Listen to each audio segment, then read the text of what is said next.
There were times absolutely where my race and ethnicity was thrown in my face. I've had patients, not very often, but certainly have been told they didn't want me to look after them because of my blackness.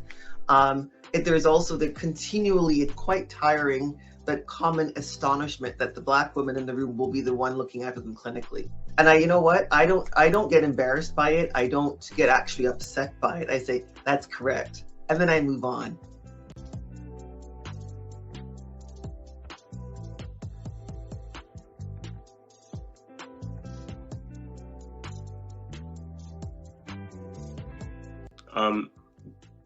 When you're kind of the only or one of the few Black students in the class, you don't really know how other people are kind of perceiving you or perceiving your presence. So it can be a challenge to kind of navigate that.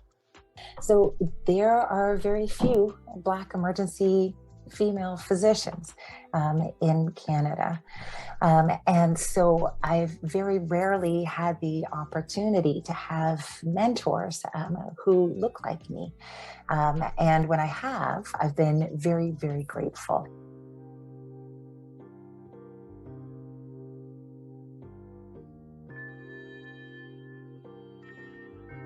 It's important that that we all as physicians acknowledge that healthcare is not immune to racism, that racism is pervasive in our society and affects the experiences of our patients, our colleagues, and our learners.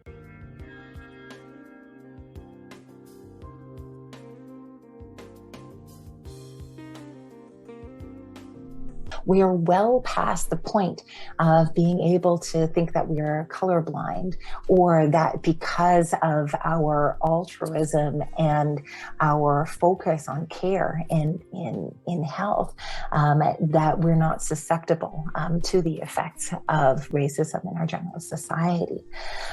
We need to move on from that point of incredulity to a point of humility, and of seeking out opportunities for education.